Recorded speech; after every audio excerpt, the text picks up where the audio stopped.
আষাঢ় মাসের শেষ, ঘন কালো মেঘ আকাশে এদিক ওদিক ভেসে বেড়াচ্ছে, থেকে থেকে বিজলি চমকাচ্ছে। আমি দ্রুত পায়ে আমার বন্ধু সবুর বাড়ির দিকে চলছি।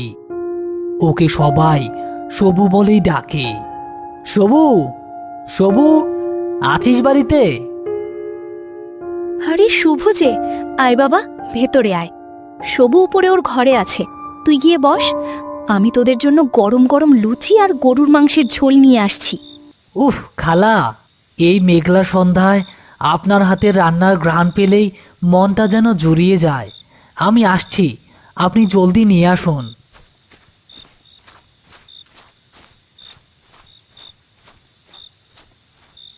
কি রে সবু, একা একা কি করছিস?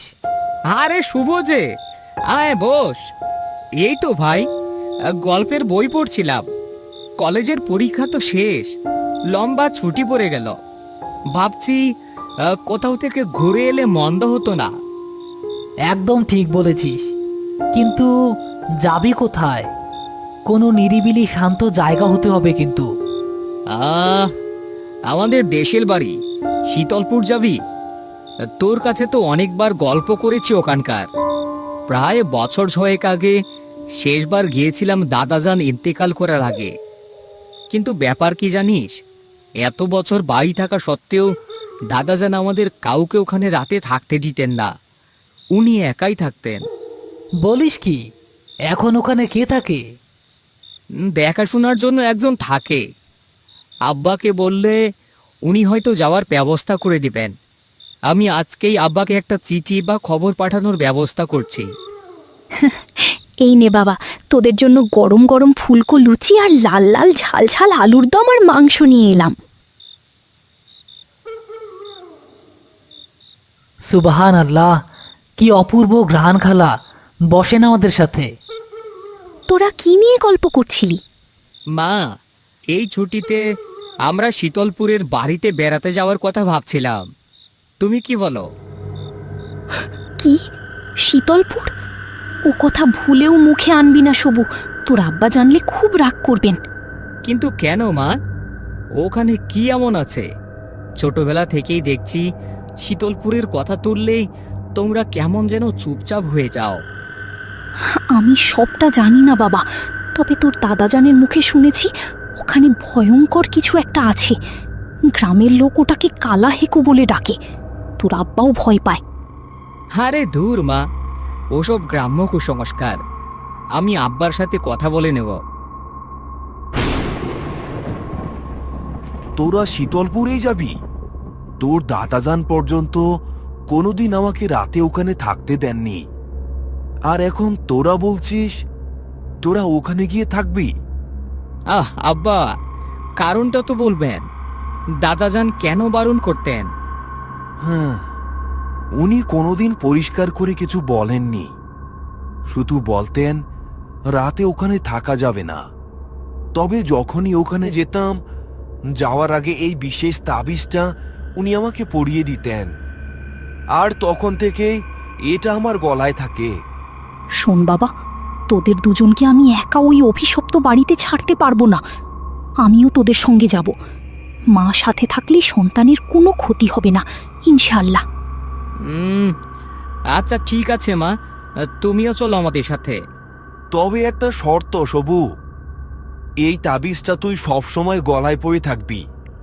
যতদিন ওখানে থাকবি এক মুহূর্তের জন্য এটা খুলবি না।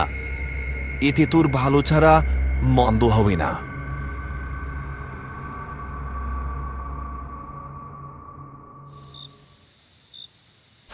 পরিকল্পনা অনুযায়ী আমরা তিনজন রওনা হলাম। রোববার বিকেলে যখন শীতলপুর স্টেশনে পৌঁছালাম, তখন সন্ধ্যা ঘনিয়ে এসেছে। আকাশ চিরে মাঝে মাঝে বিদ্যুৎ চমকাচ্ছে।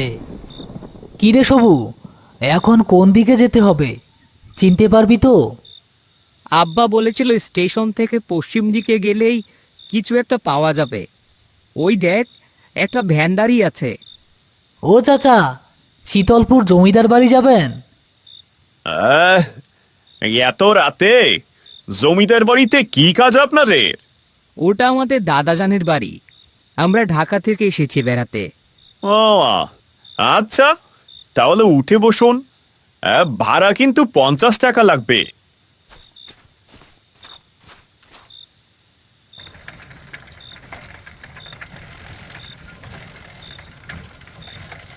বাবু, একটা কথা বলি, কিছু মনে করবেন না। যদি জমিদার বাড়িতে থাকার নিয়ত করে থাকেন, তবে আমি বলবো সেখানে না থাকাই ভালো। কেন চাচা, এমন কথা কেন বলছেন? বাবু, ওই বাড়িতে জিন ভূতের আসর আছে। আপনারা সাবধানে থাকবেন। বিশ্বাস করা না করা ওইটা আপনাদের ব্যাপার। ভ্যান চালক আমাদের নামিয়ে দিয়ে টাকা নিয়ে দ্রুত পালিয়ে গেল। সামনে তাকিয়ে দেখি এক বিশাল অট্টালিকা কালের নিয়মে জরাজীর্ণ হয়ে পড়েছে। চল সবু, ভেতরে যাই, বেশ খিদে পেয়েছে। ভেতর থেকে পুরনো কোয়ার্টার কাশিম চাচা বেরিয়ে আসেন। দাদাবাবু, আপনারা এসেছেন? মা জননীও এসেছেন? আলহামদুলিল্লাহ। আপনারা ভেতরে বসেন। আজ আপনারা আসবেন বলে আমি রান্না বান্না করে অপেক্ষা করে বসেছিলাম।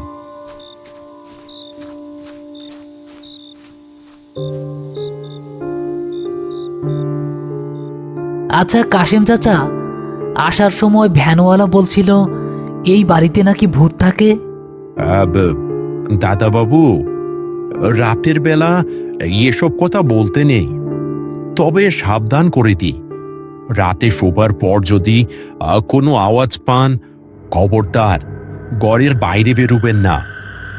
আমি বারান্দায় শুয়ে আছি, কিছু হলে আমি দেখব, কিন্তু আপনারা ভেতর থেকে দরজা খুলবেন না।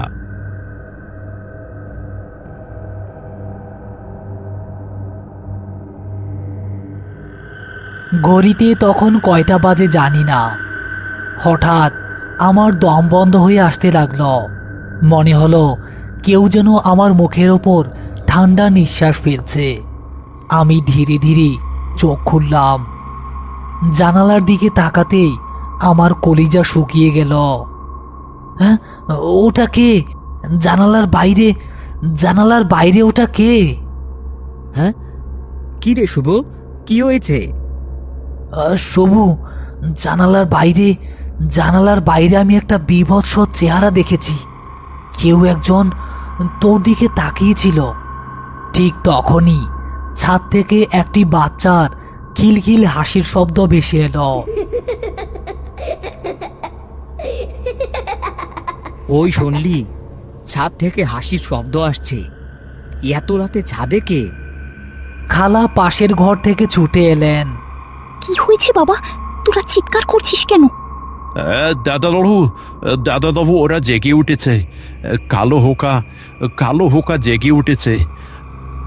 যাস না সবু, আমিও জানালার বাইরে ভয়ঙ্কর কিছু একটা দেখেছি। সবু সাহস করে দরজা খুলে ছাদে দৌড়ে যায়। আমি বলেছিলাম না রাতে বের হবেন না?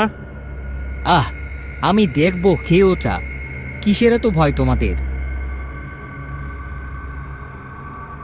শুভ পিছু নেয়। রাতের নিস্তব্ধতা ভেঙে জিজি পোকার ডাক শোনা যাচ্ছে। শীতলপুরের সেই পুরনো জমিদার বাড়ির ছাদ, ঘন কুয়াশার মতো অন্ধকার চারদিকে।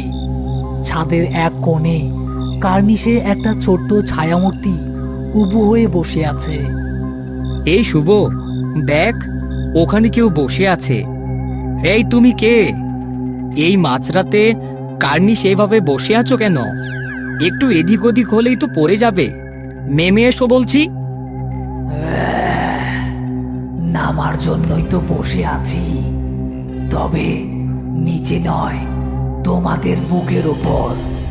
তোমাদের জন্যই তো অপেক্ষা করছিলাম। ভয়ঙ্কর সেই চেহারা নিয়ে প্রেতাত্মাটি সবুর দিকে তীব্র গতিতে এগিয়ে আসতে শুরু করলো।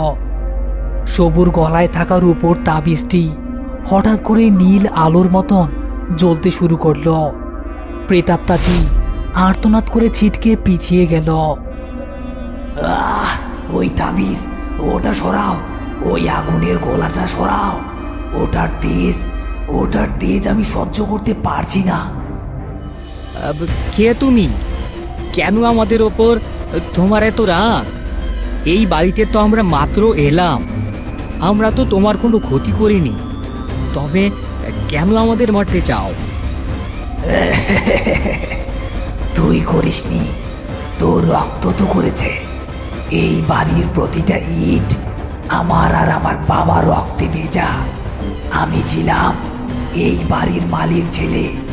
আমার মা ছিল না। অভাবের সংসারে বাবাই ছিল আমার সব। এই বাগানের ফুলগুলোর সাথে আমি বড় হয়েছিলাম। আমি স্কুলে যেতাম, পড়ালেখায় সবার চেয়ে ভালো ছিলাম, কিন্তু এটাই ছিল আমার অপরাধ। পড়াশোনা করা কি অপরাধ? তুমি কি বলতে চাইছো? স্পষ্ট করে বলো। এই বাড়ির মেজো ছেলে সুজন, সে ছিল অহংকারী। তার সমান হয়ে এক মালির ছেলে ক্লাসে ফার্স্ট হবে, এটা তার সহ্য হলো না। সে একটা সোনার ঘড়ি চুরির মিথ্যা অপবাদ দিল আমার বাবার উপর। গ্রামের সবার সামনে আমার বাবাকে পিটিয়ে মারল সে, আর আমাকে পশুর মতো শিকল দিয়ে কাচারি ঘরে বন্দি করে রাখলো। অন্ধকার ঘরে তৃষ্ণায় ছটফট করেছি, এক ফোঁটা জল কেউ দেয়নি। না খেয়ে পেয়ে ধুকে ধুকে ওখানেই মরে গেলাম আমি। কেউ আমাকে বাঁচাতে আসেনি। তোমাদের পূর্বপুরুষরা দাঁড়িয়ে তামাশা দেখেছিল। ইন্নানিল্লাহ, এত বড় অন্যায় হয়েছিল তোমার সাথে? মানুষ এতটা নিষ্ঠুর হতে পারে? আমরা তো জানতামই না আমাদের রক্তে এমন কলঙ্ক লেগে আছে। ভাই, তোমার প্রতিটা কথা আমাদের বুকে তীরের মতো বিচ্ছে। যে পাপ আমাদের পূর্বপুরুষরা করেছে তার ক্ষমা চাওয়ার ভাষা আমাদের নেই, কিন্তু আমরা তোমাকে কথা দিচ্ছি, তোমার উপর থেকে সব চুরির অপবাদ আমরা আজই মুছে দেব। কাল সকালে সারা গ্রাম জানবে তুমি চোর ছিলে না, তুমি ছিলে একজন মেধাবী শিক্ষার্থী। শুধু তাই নয়, তোমার আর তোমার বাবার আত্মার মাগফিরাতের জন্য আমরা এতিমখানায় খাবার দেব, কোরআন খতম করাবো, আর এই শীতলপুরেই তোমার নামে একটা লঙ্গরখানা আর গরিব মেধাবী ছাত্রদের জন্য একটা মাদ্রাসা করে দেব, যাতে তোমার মতো আর কোনো মেধাবী প্রাণ অবহেলায় ঝরে না পড়ে যায়। প্লিজ ভাই, আমাদের পূর্বপুরুষদের হয়ে আমরা তোমার কাছে ক্ষমা চাইছি, আমাদের মাফ করে দাও। তোমরাই প্রথম, দীর্ঘ 60 বছর পর তোমরাই প্রথম যারা আমার কষ্টের কথা ঘৃণা না করে মন দিয়ে শুনলে। সবাই আমাকে দেখে ভয় পেয়েছে, তাড়াতে চেয়েছে, কিন্তু তোমরা আমাকে মানুষ হিসেবে দেখলে। আমার বুকের ভেতর আগুনটা আজ জল হয়ে বেরিয়ে আসছে।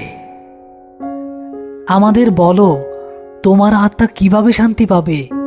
আমরা কি করলে তুমি এই অন্ধকার থেকে মুক্তি পাবে? এই বাড়ির পেছনের ওই বড় নিম গাছটার নিচে, ওখানে মাটির অনেক গভীরে আমার অবহেলিত দেহটা পড়ে আছে। ওটা উদ্ধার করে সম্মানের সাথে জানাজা করে খবর দিও। আমাকে একটু মাটির ছোঁয়া দিও, তবেই আমি চিরদিনের মতো মুক্তি পাব। কথাগুলো শেষ করতেই এক ঝলক শীতল বাতাস বয়ে গেল।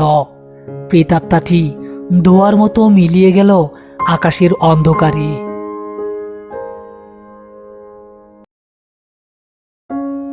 পরদিন সকালে গ্রামের লোকজনকে নিয়ে সেই নিম গাছের নিচ থেকে ছেলেটির কঙ্কাল উদ্ধার করা হলো। পুরো গ্রামে মাইকিং করে তার বাবার নির্দোষ হওয়ার কথা ঘোষণা করা হলো। সম্মানের সাথে জানাজা শেষে তাকে কবর দেওয়া হলো। ওই দিনই সবু আর শুভ লঙ্গরখানার ভিত্তি প্রস্তুত স্থাপন করে। অদ্ভুত ব্যাপার হলো, এরপর থেকে শীতলপুরের সেই অন্ধকার জমিদার বাড়িতে আর কোনোদিন কোনো কান্নার শব্দ বা অলৌকিক কিছু দেখা যায়নি।